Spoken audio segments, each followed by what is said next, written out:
prvej polovici septembra častokrát nastáva tzv. Mariánske leto, ktoré je charakterizované slnečným a teplým, stabilným počasím.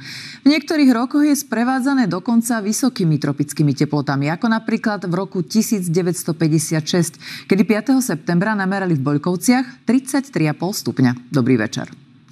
Tlaková výš, ktorá ovplyvňuje počasie nad veľkou časťou vnútrozemia Európy, má momentálne stred zhruba nad našou oblasťou. Je to mohutný tlakový útvar, ktorý sa len tak z jedného dňa na druhý nerozplynie a preto pod jej vplyvom zostaneme nielen zajtra, ale aj v nasledujúcich dňoch.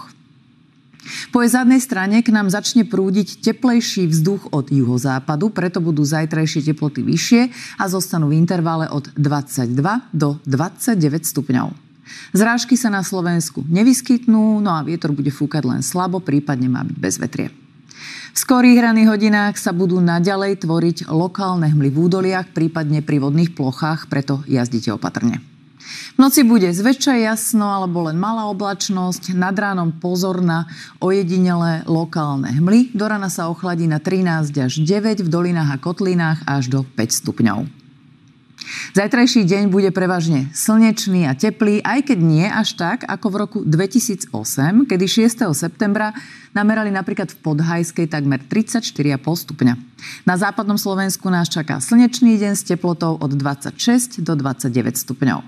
Bude bezvetrie alebo len slabý vietor. Slnečno, len z rána v údoliach lokálne hmlisto, bude zajtra aj na strednom Slovensku. Oteplí sa na 22 až 28 stupňov.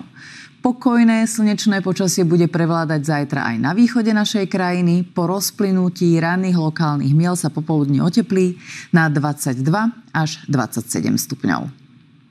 Kto má v týchto dňoch dovolenku na horách, tak si ju patrične užije. Počasie bude na turistiku ako stvorené. Prevládať bude slnečná obloha s teplotou vo výške 1500 metrov okolo 15 stupňov. Tlak vzduchu sa nemení, aj zajtra zostane ustálený. V nasledujúcich dňoch bude počasie naďalej pod vplyvom mohutnej tlakovej výše. Znamená to, že bude prevládať slnečné počasie, pričom sa v noci a z rána vytvoria ojedinelé hmly alebo nízka oblačnosť. Vo štvrtok vystúpi denná teplota na 22 až 29, v piatok na 23 až 30 stupňov. V sobotu bude od 24 do 30 a v nedeľu dokonca 25 až 31 stupňov. V noci sa však najmä na severe a v dolinách ochladí na 4 až 7 stupňov. Poďme ešte na Facebook. V Istebnom ste mali jednu z ojedinelých ranných miel. V Telgarte bolo ráno o 7 okolo 10 stupňov, ale teplota rýchlo stúpala a popoludní ste tam mali takmer o 10 stupňov teplejšie. V Martine bol rozdiel ešte väčší, kým ráno ukazoval teplomer len 10 stupňov. O 14. hodine teplota vyskočila takmer na 24. No a podobne zohrialo slnko aj Liptovský Mikuláš. Z ranných 10 vyhnalo teplotu až na 23. Zajtra bude ešte o niečo teplejšie a oteplenie bude pokračovať až do konca týždňa. Pekný večer.